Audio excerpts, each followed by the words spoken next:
Ressuscite, ô Dieu, et juge la terre, car tu hériteras de toutes les nations. Ressuscite, ô Dieu, et juge la terre, car tu hériteras de toutes les nations. Rassemblement de Dieu, au milieu de ces juges les dieux. Juge la terre, Jusqu'à quand jugerez-vous injustement, et prendrez-vous le parti des pécheurs? Chers auditeurs de Dialogue RCF, bonjour. Au micro, le Père Jean Guet, orthodoxe du patriarcat œcuménique de Constantinople et recteur de la paroisse Saint-Hermogène à Marseille. J'ai proposé la semaine dernière d'aborder la question délicate de la confession et de le mettre aussi partiellement en parallèle avec celle de la psychanalyse. Qui devient même plus récent, mais qui n'est pas étranger à ce qui a pu être institué par l'Église, par le christianisme, dans le cadre de la confession. Rappelez que pourquoi la confession, d'abord pourquoi le pourquoi central, primordial, on a rappelé qu'il s'agissait tout simplement d'accepter la lecture chrétienne, biblique de notre histoire, et qui se résume, je ne développe pas le tout, à la création de l'homme, à l'homme rendu co-responsable de la création, sous réserve de ne pas toucher à l'arbre de la connaissance du bien et du mal, il désobéit à cette limitation, et cette désobéissance est la cause même de toute la chute, de la séparation, et qu'on appelle en définitive, ou qu'on a appelé en définitive, le péché. Et donc c'est pour guérir et sortir de cette impasse, car c'est une impasse, selon notre lecture spirituelle, c'est le Seigneur lui-même qui nous parle de conversion et de confession. Alors du moins, c'est l'Évangile qui l'a dit. Et donc, c'est déjà Jean-Baptiste qui baptisait non pas au nom du Père et du Fils et du Saint-Esprit, mais qui baptisait pour la purification, et les gens venaient se faire baptiser en confessant leurs péchés.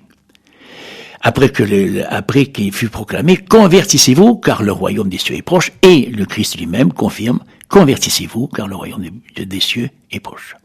Conversion.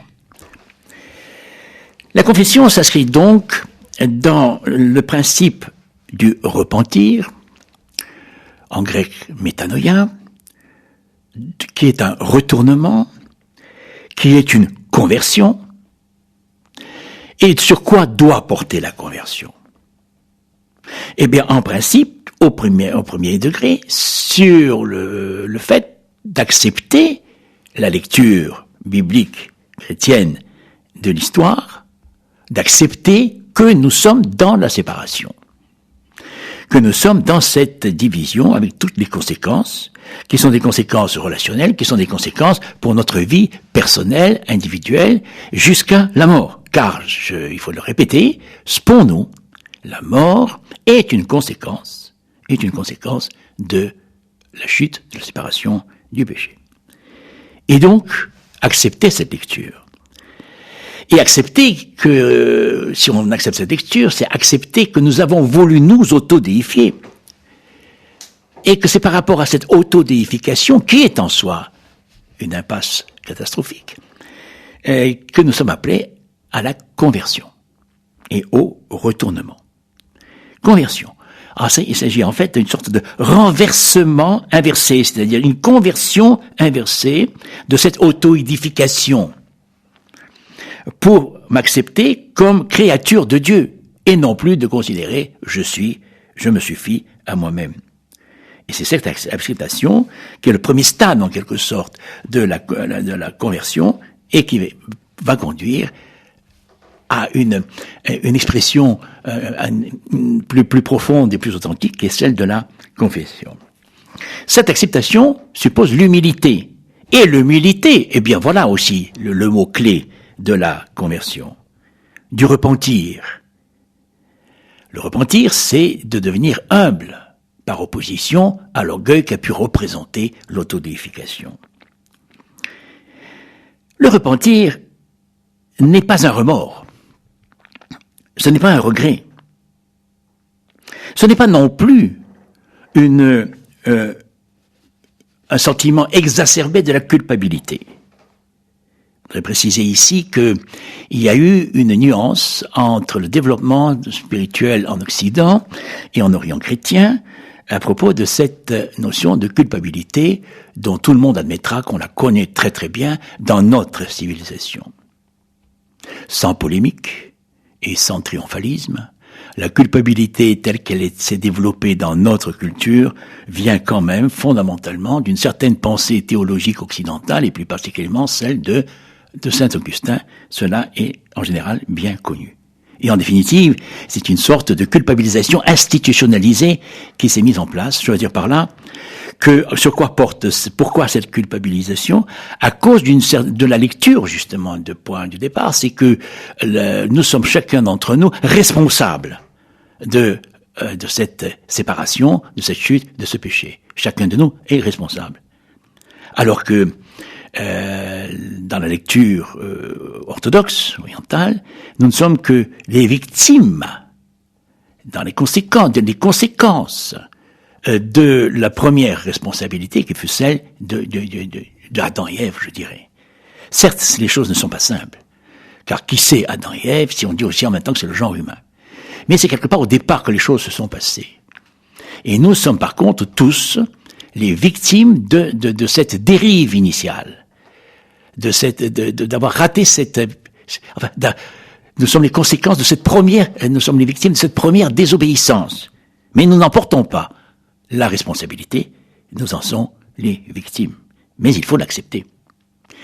Et ce n'est pas simple, parce qu'accepter cela, c'est quand même aussi faire preuve d'humilité. Il peut y avoir aussi des culpabilités individuelles ou personnelles, indépendamment même de cet enseignement. Car quand nous n'avons pas la conscience tranquille, et qui peut dire qu'il n'a jamais la conscience, qu'il a toujours la conscience tranquille? Bien sûr que non. Et ne pas avoir la conscience tranquille est une manière ou d'une autre, une façon de culpabiliser quelque chose. C'est pas exactement la même culpabilité, mais c'en est une. Or, le principe même de la culpabilité, de la culpabilisation, pardonnez-moi de le dire, est également destructrice. Elle est autodestructrice. Parce qu'elle rejoint en définitive le principe d'un remords. Et le remords ronge. C'est comme un cancer. C'est un véritable cancer spirituel. Et c'est donc par rapport à ce cancer spirituel, maladie, que la confession peut apparaître comme une pédagogie de guérison et de réconciliation. De réconciliation, d'abord, avec Dieu, puisque tout le point de départ, c'est justement cette séparation d'avec Dieu qui est la cause de tout le drame. Par la fameuse désobéissance est primordiale. Et donc, en nous plaçant dans cette perspective de retour, c'est comme le prodigue, de retour à la maison du Père, et qui est donc en soi une processus de réconciliation. Et toute réconciliation est apaisante et elle est guérissante. Réconciliation avec l'Église. L'Église, non pas l'Église institutionnelle, mais surtout l'Église en tant qu'assemblée de tous des frères et des sœurs, avec lesquels nous devons rester en paix, avec lesquels nous sommes supposés être en paix. N'est-ce pas? C'est à votre amour qu'on vous reconnaîtra. Soyez des artisans de paix. Dieu sait si ce sujet est connu et récurrent. Mais on ne se rend peut-être pas compte qu'il s'inscrit, pour pouvoir être ces artisans de paix, qu'il s'inscrit dans ce processus d'humilité et, encore une fois, dans certains repentirs, même si on n'emploie pas les mots. Mais en tout cas, un processus de conversion, de retour sur soi. Et donc, réconciliation avec soi-même. Qu'est-ce que ça veut dire, réconciliation avec soi-même? Tout simplement, en effet, trouver la paix. Car, pour revenir sur ce que j'évoquais tout à l'heure, à savoir que nous culpabilisons et que nous avons des remords et que nous sommes malades pour cela, nous n'avons pas la conscience tranquille. Et donc, si on n'a pas la conscience tranquille, on ne peut pas être en paix et on ne peut pas être en paix avec les autres. Par conséquent, c'est un tout. Et que ça implique donc une réconciliation avec soi-même.